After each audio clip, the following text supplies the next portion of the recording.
Prihatin TV, suara prihatin rakyat. Malaysia Today, ada petualang di dalam Istana Negara. Berita ini dipetik dari Malaysia Today bertarikh Ogos 9, 2021. Ada petualang di dalam Istana Negara. Bukti wujud konspirasi antara Anwar Ibrahim, pegawai istana, dan Zahid Hamidi. Pada 29 Julai 2021, Ketua Pembangkang Pakatan Harapan telah membacakan satu kenyataan media yang dianggapkan sebagai kenyataan media daripada Istana Negara. Kenyataan tersebut antara lain menyebut bahawa Kebawah-Duli Yang Maha Mulia Seri Paduka Baginda Yang di-Pertuan Agong duka cita atas kenyataan yang dikeluarkan oleh YB Menteri di Jabatan Perdana Menteri Undang-Undang dan Parlimen pada 26 Julai 2021.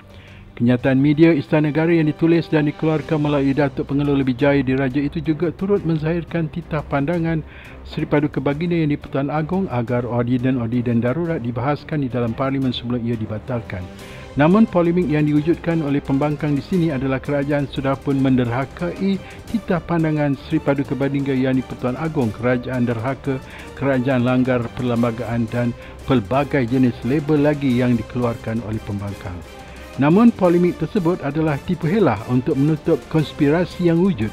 Ada perkara pelik yang berlaku yang rata-rata rakyat tidak dapat melihat perkara tersebut. It is a blind spot. Blind spot 1, Anwar Ibrahim mendapat tempoh 10 minit daripada waktu ucapan Lim Guan Eng di Parlimen pada 29 Julai 2021. Pada ketika ini, seolah-olah Anwar Ibrahim sudah bersedia dan menjangkakan akan ada satu kenyataan media yang akan dikeluarkan oleh Istana Negara pada waktu ucapan itu berlangsung. Tunggu signal daripada petualang di dalam Istana Negara. Timbalan Di-Pertua, Datuk Seri Azlina Othman Said. Terima kasih Yang Berhormat Senator, ahli-ahli yang berhormat. Saya ingin memaklumkan bahawa teks penerangan Yang Berhormat Menteri Keuangan sebentar tadi boleh dibuat turun melalui kod QR yang telah dipaparkan di tablet di hadapan meja Yang Berhormat sekalian. Saya menjemput Yang Berhormat Bagan yang akan berucap untuk masa yang sama dengan Yang Berhormat Senator Menteri, tetapi tolak 10 minit ya. Ini kerana Yang Berhormat Bagan mencadangkan bahawa Yang Berhormat Port Dickson akan mengambil 10 minit tersebut. Saya dimaklumkan oleh Tuan Yang di-Pertua. Mengikut daripada handset Parlimen pada 29 Julai 2021, Timbalan Di-Pertua Dewan memberikan tempoh masa ucapan Lim Guan Eng mengikut seperti tempoh masa ucapan Menteri Keuangan dan memaklumkan Dewan bahawa Lim Guan Eng mencadangkan agar 10 minit daripada ucapan beliau diberikan kepada Anwar Ibrahim. Jika merujuk kepada handset juga, Menteri Keuangan berucap selama lebih kurang 40 minit bermula daripada pukul 11 pagi dan kemudian Lim Guan Eng mula berucap pada pukul 11.42 pagi. Jika tempoh yang diberikan kepada Lim Guan Eng berucap sama tempoh masa dengan Menteri Keuangan, oleh itu waktu percakapan yang sepatutnya tamat adalah pada pukul 12.42 tengah hari.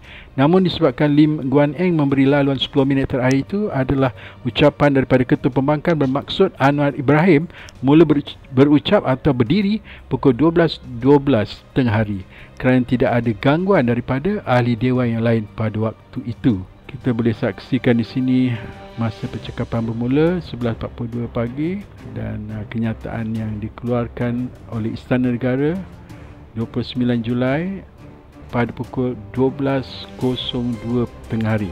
Tepat pukul 12.02 tengah hari, kenyataan media Istana Negara dikeluarkan di laman Facebook rasmi Istana Negara dan pada ketika ini, boleh rujuk rakaman sidang Parlimen, Lim Guan Eng dilihat tergesa-gesa untuk menghabiskan ucapannya untuk diberikan laluan kepada Anwar Ibrahim berucap pada ketika itu.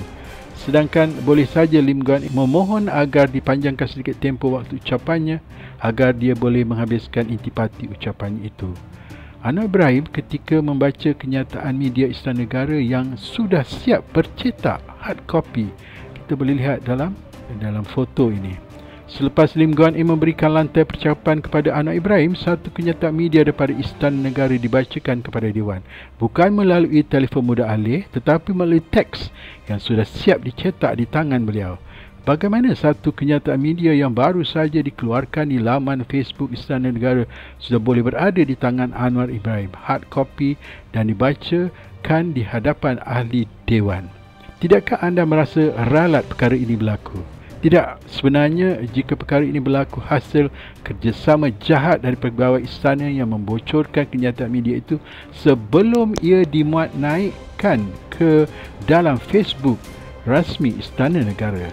Sebelum ini ada banyak kenyataan media yang dikeluarkan oleh Istana Negara bagi menzahirkan titah pandangan yang di Pertuan Agong, tetapi tidak pula Anwar Ibrahim begitu pantas untuk mengeluarkan kenyataan sebelum ia dikeluarkan secara rasmi oleh Istana Negara.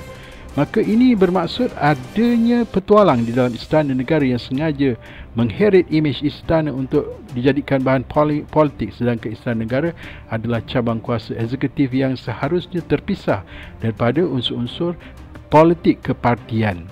Blind Spot 2, kenyataan Zahid Hamidi senada dengan Anwar Ibrahim. Kalau kita tengok tajuk 2 ni, UMNO tidak dapat berkompromi dengan kerajaan yang durhaka, sanggah titah Majlis Raja Ahmad Zahid.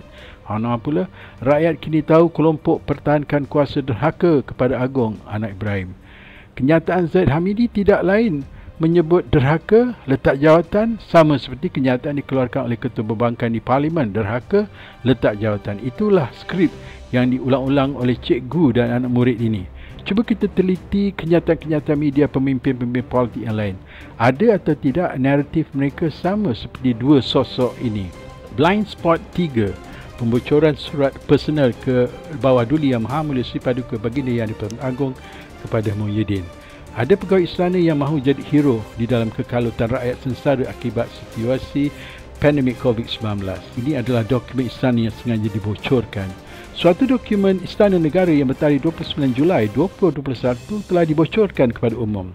Tujuan utama pembocoran surat tersebut jelas untuk membakar kekalutan yang berlaku dan cubaan untuk menimbulkan persepsi buruk hubungan kedua-dua pihak.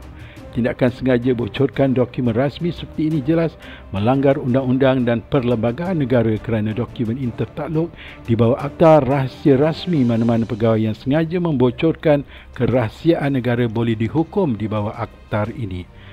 Hanya pegawai istana yang bertanggungjawab untuk menguruskan perutusan tersebut dan yang mendapat kepercayaan tinggi daripada Kebawah Duli Yang Maha Mulia Sri Paduka Baginda Yang di-Pertuan Agong sahaja mempunyai akses kepada dokumen tersebut. Kesetiaan dan kejujuran pegawai istana ini sangat-sangat boleh diragui. Kemungkinan banyak lagi dokumen istana yang rahsia besar sudah dibocorkan kepada anasir-anasir luar. Kesimpulannya adalah Anwar Ibrahim dan Zahid Hamidi masing-masing mahu Muhyiddin jatuh. Benefit kepada Anwar Ibrahim adalah kemungkinan dia boleh mendapat sokongan dan naik menjadi Perdana Menteri. Dan Zahid Hamidi pula memerlukan Anwar Ibrahim menjadi Perdana Menteri agar 47 pertuduhan mahkamah yang dihadapinya dapat dilepaskan dan sweep it under the carpet. Manakala pegawai istana yang menjadi petualang di dalam Istana Negara ini pula teringin nak jadi hero untuk selamatkan negara, walaupun dia terpaksa membocorkan surat peribadi Kebawah Duli Yang Maha Mulia Sri Paduka Baginda Yang di-Pertuan Agong kepada Muhyiddin. Walhal jelas itu sudah melanggar undang-undang dan perlembagaan persekutuan. Jangan lupa bantu like dan subscribe Prihatin TV. Sehingga bersiaran lagi, Assalamualaikum.